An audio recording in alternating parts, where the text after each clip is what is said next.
Thank you. I'd like to thank Rebound and Dr. Reigel and Dr. McCarran for asking me to speak.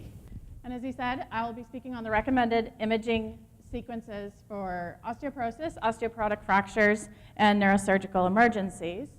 I will do this utilizing a case-based approach. As an imager, I like images, and so we will show several of those. And one quick word, this is a resource that is available for everybody. It's on the web. The American College of Radiology has established appropriateness criteria.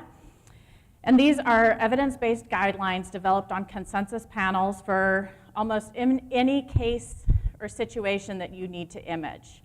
For example, the musculoskeletal conditions are developed with musculoskeletal radiologists, orthopedists, and rheumatologists. The neurological imaging guidelines are developed with radiologists, neurosurgeons, and neurologists. You can look this up, just go to ACR, Google it, and you can browse the topics to look for any condition that you need. You can also call your radiologist. We're always happy to answer any questions about how to image something. So moving on to osteoporosis, we've got two representative images of studies that we commonly see. We use x-rays to look for fractures, and then we can assess the bone mineral density using DEXA scans. And so we know that osteoporosis is a public health issue, with 50% of women and 20% of men greater than the age of 50 experiencing fractures. Bone strength is comprised of bone mineral density, which we can screen, as well as bone quality, which is only assessed when a fragility fracture occurs, and such fractures increase the future fracture assessment. So there are guidelines established by the WHO that help us measure this. So when we speak about fragility fractures, we're talking about non-spine as well as spine fractures. Those non-spine fractures include your ribs, distal forearm, proximal femur, and the proximal humerus. And this is typically diagnosed on radiographs, and we can do serial radiographs to assess the reduction and healing of such fractures. When you suspect a proximal femoral fracture, MRI is actually more sensitive for finding that fracture. It's preferred over CT, and although CT is increasingly indicated for pelvic fractures due to the complex anatomy. 60% of the vertebral fractures are asymptomatic, and this gives a clue as to why these may occur progressively, and you get a change in the vertebral body configuration over time as fractures progress or you acquire new fractures. So there are several imaging options. The one that we will speak about the most and we most commonly encounter is dual energy X-ray absorptometry. This is a projectional X-ray that assesses the bone mineral density in the lumbar spine, hip, and the distal forearm. There are other imaging options, which we've mentioned radiographs before, and we'll see those in the upcoming slides. Other entities which we don't use as often and are not as common in practice are single X-ray absorptometry, quantitative CT, and trabecular bone score. So our first case is a 76-year-old female, not on hormone therapy, and she has a family history of osteopenia. So you want to screen this lady, and you order a DEXA. And so here we see the right and left femoral necks. This is the preferred site in the femur. Given varying clinical scenarios or situations, you can use different portions of the femur, but the femoral neck is preferred. If there's an arthroplasty in place, you would exclude that femur. So we like to, we like to use, for postmenopausal female, we use the T-score, and for her right hip, it's -1, which is within normal limits. So she has normal bone mineral density in the right hip. You go to the left hip, and her T-score drops to -1.8, which is osteopenic. Next, you assess her lumbar spine, and ideally, you calculate the bone mineral density based on L1 through L4. If there's a compression fracture or instrumentation, you exclude that vertebral body, and as long as you have 2 vertebral bodies to assess, you can still use the lumbar spine. Less than 2, and you have to use a different site. Her T-score here is -0.1, which is normal, but in calculating her overall exam, this qualifies an osteopenia because you take the worst possible site, which was that left femur. So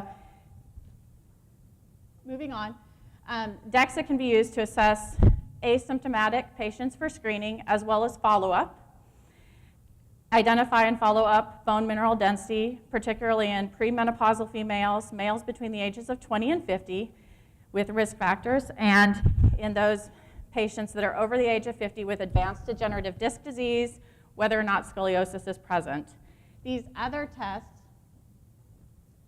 come into play in different factors. So if they have T-scores less than -1, they qualify as normal, but they have one or more risk factors, you can do a vertebral fracture assessment. Qualitative CT can be used in follow-up, as well as in those patients with advanced degenerative disc disease with or without scoliosis. If you have a symptomatic suspected acute fracture and the patient has known osteoporosis or chronic steroid use, you start with radiographs, but if those are negative and you have a high suspicion, you have to go on and do a CT or an MRI because that gives us a better picture. MRI is so sensitive it can pick up bone marrow edema, and you might catch something very early before they progress to fracture. If the patient has long-term history of bisphosphonates and presents with thigh or groin pain, you first get x-rays to look for an atypical femoral fracture, which we'll discuss in a little bit. But if those are negative, again, you get the CT or the MRI and you image bilaterally, so you have an internal comparison as well as to catch an early process on the contralateral side. And one note about history. History is incredibly important for insurance coverage, primarily for your Medicare and Medicare replacement plans. Screening is not covered, and so you have to give an acceptable diagnosis code. And that includes menopausal or postmenopausal status, known vertebral fractures, or on drug therapy, as well as these other entities listed. And so we'll go on to fractures. And typically, these patients present, you get an x-ray, it's positive, it's negative, it's questionable. We have some other options to go on and look at these patients. CT is great because it allows us reformatted images where we can look at sagittal and coronal as well as the axial planes to catch those fractures. And I always utilize those planes, especially in the spine. The sagittal images are extremely helpful because I may miss something on an axial image, but if I go to my sagittal or coronal images, I'm going to see the change. It's that added benefit there. You can do a DEXA in your postmenopausal females over the age of 70 or men over the age of 80, and in patients with height loss and diseases associated with risk of vertebral fractures. MRI is reserved primarily for a problem-solving tool, particularly in the proximal femur. And again, this can assess bone marrow edema. So you may not have a fracture yet, but if there's edema, I alert the clinicians to the fact that there's a stress reaction and we need to think about what we're going to do with this patient next. So we have a 74-year-old female with chronic history of back pain and falls. She's not on hormone replacement. She has a history of osteopenia. She comes in and they get a CT. The initial study shows an L1 vertebral compression fracture.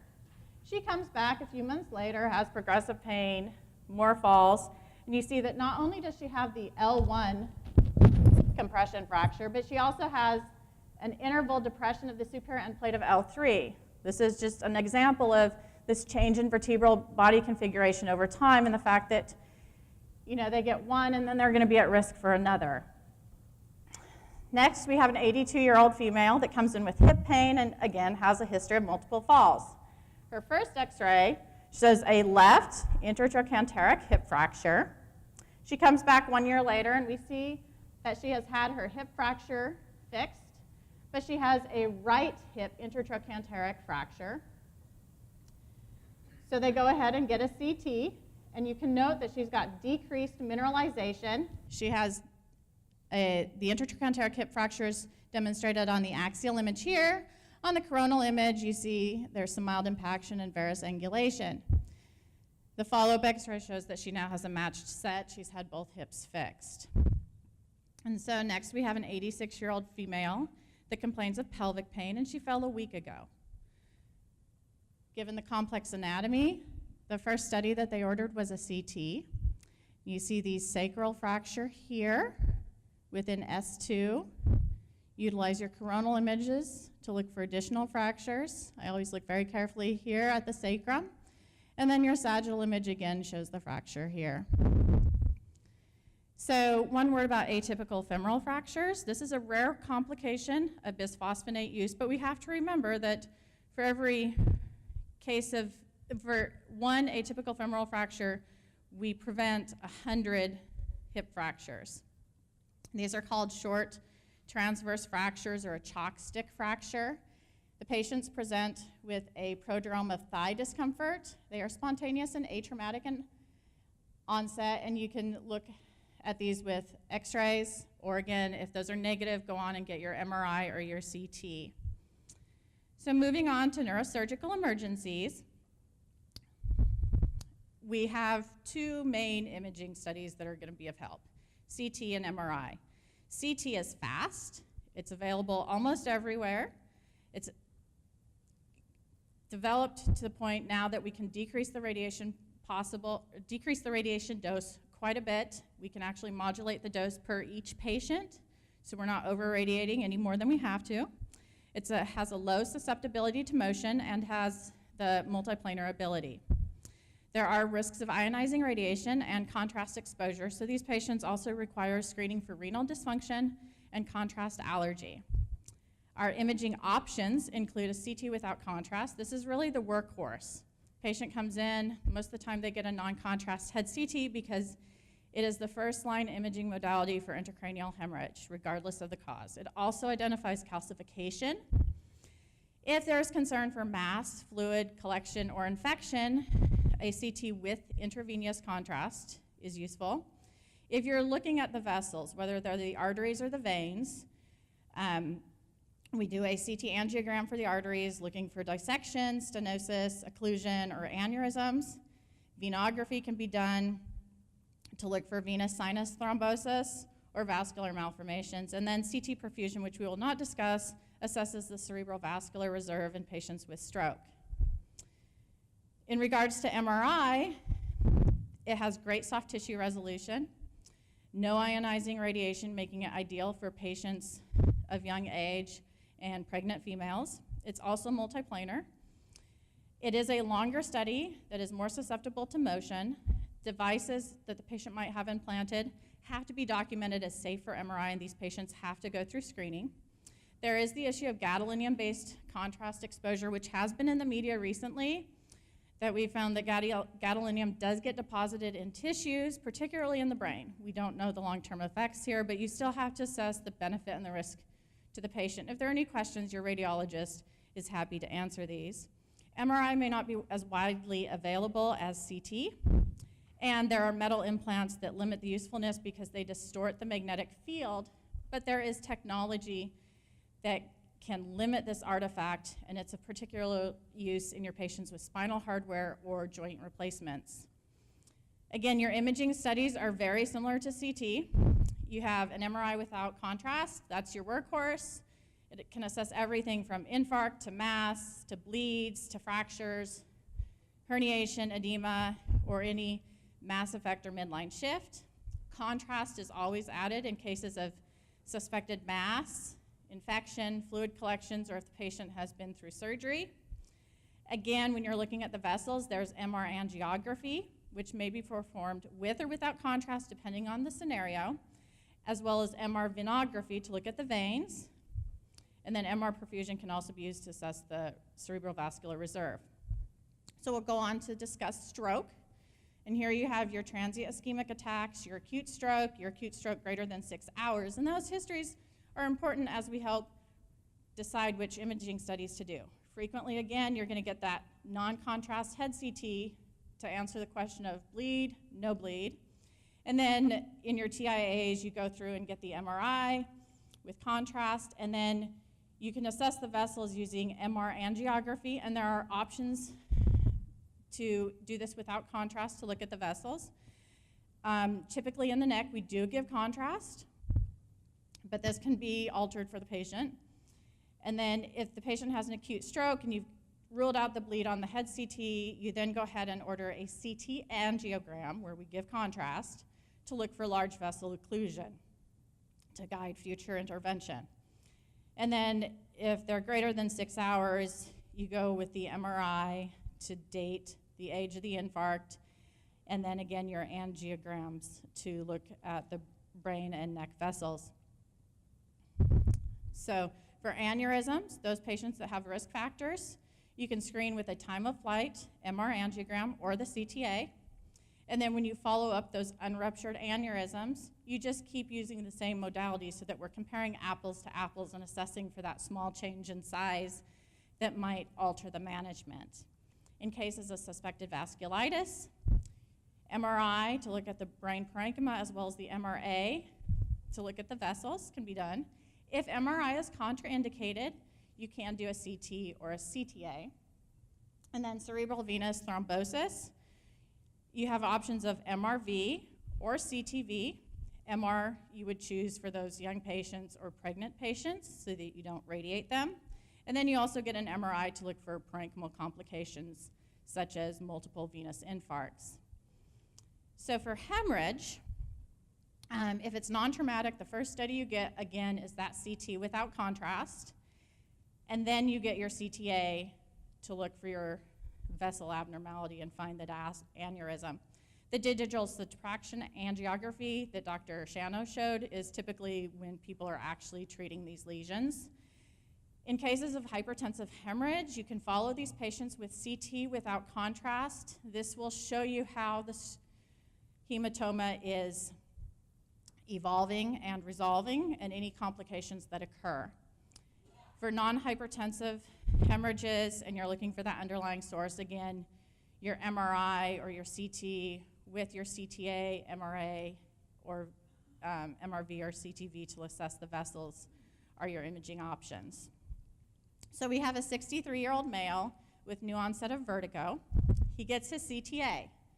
And here you see you have your internal cerebral arteries here, a little more posterior and lateral. You have your jugular veins, and then you have your left vertebral artery here, and you can kind of make out a right vertebral artery here, but there's this hypodense filling defect, which you see on the additional images here. And right here, we don't see a right vertebral artery. Go to your coronal image, left vertebral artery is nice and opacified.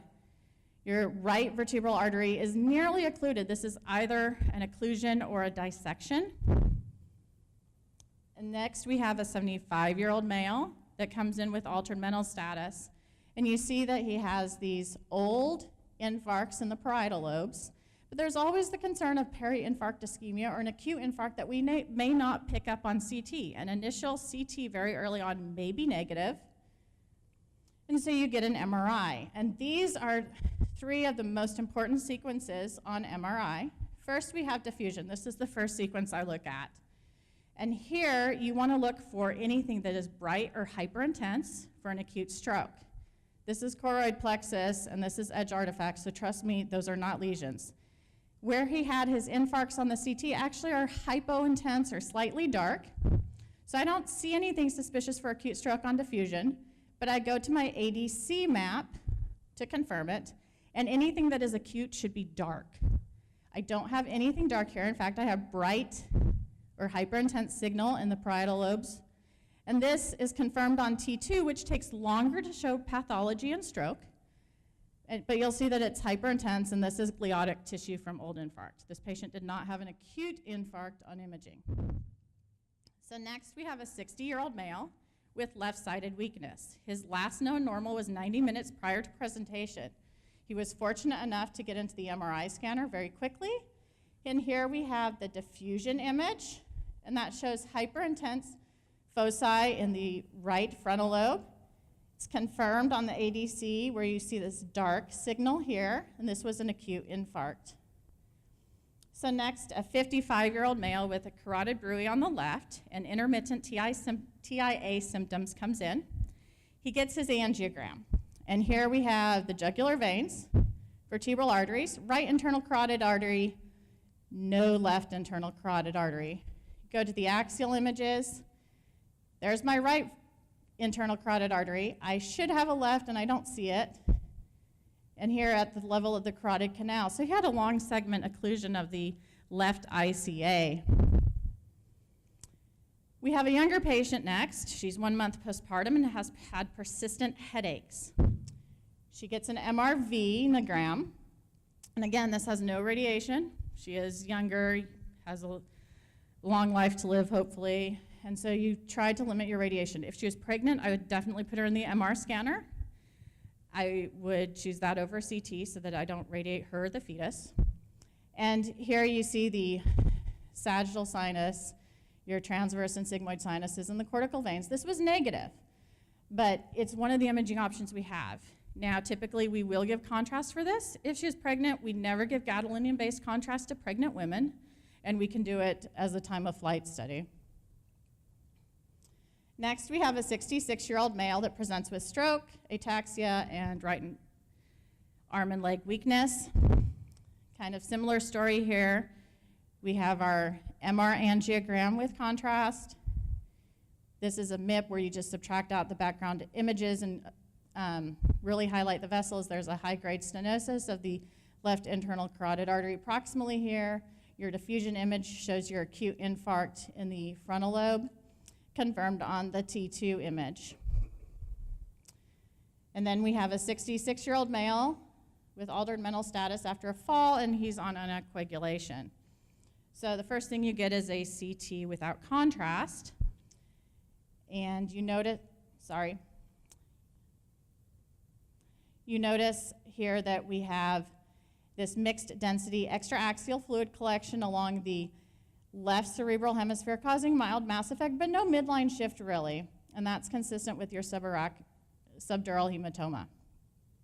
Next, we have a younger female that comes in with the worst headache of my life, which when I hear that phrase, I think of an aneurysm. She gets a non-contrast head CT, and you see this hyperdense hemorrhage that courses in the subarachnoid space following the cortical sulci and entering the basilar cisterns here. So next we have to find where the aneurysm is. And given the location of the hemorrhage on the prior images, you think anterior circulation. And here we have a 9-millimeter ruptured aneurysm in the region of the bifurcation of the internal and middle cerebral arteries, as well as the posterior communicating artery here. So for head trauma, patients with acute head injuries, you get that CT head without contrast. If they've had total brain injury and you're following them up, if they're doing okay and not deteriorating, you can get a CT head without contrast. If they're getting worse, you can image with CT head without contrast or MRI. You add contrast to either the CT or the MRI if there is concern for infection. In patients with subacute to chronic TBIs, you start with the MRI without contrast, although if they're rapidly getting worse, get the CT because it's fast. Again, arterial or venous injury, you do the CT or MR angiogram or venogram. And if you're concerned about a post-traumatic leak of CSF, then you start with a CT head without contrast to look for a skull-base fracture. If that's negative, you can do a nuclear medicine cisternogram. And so we have a 76-year-old male with head trauma. And he comes in, and we have a non-contrast head CD that shows a large extraaxial mixed density fluid collection causing mass effect, midline shift of the ventricular system. There's an infarct here. We add contrast to look and see if anything enhances, indicative of infection, which we don't see. And then here's just the utility of the coronal image to show that midline shift, the mass effect. So when we go on to spine trauma, again, we have CT or MRI to use. The CT-based studies are the gold standard for spinal fractures. You don't have to give contrast. We get these in about 30 to 45 seconds. You have your multiplanar images, so you can look at everything in multiple planes. If there is concern for arterial injury, particularly if we find a foraminal fracture, you get a CTA head and neck to look for primarily vertebral injury, but of course we're looking at the carotids as well. If the patient cannot have an MRI and you need to look at the spinal cord, spinal canal, you can get a CT myelogram. For MRI-based studies, these are what we prefer for soft tissue injury, spinal cord injury, and in terms of the MRA versus CTA, they're equivalent in their utility for looking for vascular injury. And so kind of a long list of a cheat sheet here, but acute trauma, you get a CT of the spine. And if the patient's getting a chest, abdomen, pelvis, we can actually pull the data from the spine from those images, manipulate the images a bit, and we don't have to rescan the patient. If there's spinal cord or nerve root injury, MRI without contrast. If you have positive x-rays or you're planning treatment and the spine is unstable, CT or MRI without contrast. Arterial injury, again, you're going to use your vascular options of CTA or MRA. If the patient's obtunded and the CT is negative, you do the MRI without contrast. Patients with suspected ligamentous injury, MRI without contrast. And if they've got blunt trauma without unstable injury, but you keep them in the collar, you can follow these patients up with CT or MRI without contrast or x-rays. And then if they've got neuroabnormalities and the x-rays are positive or that non-contrast CT is positive, you take the step further and you get them an MRI. We don't need contrast. So for low back pain, in patients with trauma, osteoporosis, elderly or on steroids, we can image this with x-ray, CT, or MRI, no contrast needed. If you suspect cancer, infection, or immunosuppression, MRI is preferable, and you would do this without and with contrast. If they can't get a CT, if they cannot get an MRI, then a CT will work. Patients with cauda equina or rapidly worsening neurological symptoms, MRI with and without contrast. If they can't get the MRI, CT myelogram is an option. For traumatic myelopathy, these patients get a CT or an MRI without contrast. X-rays are usually done as the initial trauma series work up. If it is painful myelopathy and you suspect infection or cancer, you get an MRI without and with IV contrast. If it's simply spondylolysis you're more concerned about, a CT will suffice. If it's sudden onset of myelopathy or slowly progressive, you would want to get that MRI without and with contrast, and then if there's suspected vascular pathology, add that MRA. So here we have a 69-year-old male with back pain, but no history of trauma. So right away, you see this destructive process here in T6, and to a lesser extent, T5 here. It's involving the posterior element, so you have to really be concerned about what's going on to the spinal cord and the spinal canal. And so this patient gets an MRI with and without intravenous contrast. And here you see this marrow abnormality and deformity. You see this mass extending out of the vertebral body and the left greater than right posterior elements. It's invading the spinal canal. This is your spinal cord and it's being compressed. So you go to your sagittal images, same story, T6, T5, posterior elements. You have this soft tissue mass extending into the spinal canal, and you have this bright signal or hyperintense signal in the spinal cord that's consistent with myelopathic change. So the cord is compressed by this tumor. Then we have a 39-year-old female. She uses drugs, labs are abnormal, and she's febrile. And so in this case, you have a high suspicion of infection. She gets her MRI with and without contrast. Here you have some abnormal signal in C4 through C7. And you have this fluid collection posterior to C6 and C7. You give contrast and it lights up with peripheral enhancement. This is an epidural abscess. These patients are at risk for seeding the rest of their spine. She had some just diffuse pain, and so her lumbar spine got imaged, and you see this fluid collection compressing the right aspect of the thecal sac at the level of the sacrum. Some similar hyper-intense signal here on the left. On the contrast images, you see the enhancing epidural abscess on the right, some phlegmonous change on the left, and the sagittal images just help to confirm your epidural abscess at L5 and S1. That is all I have.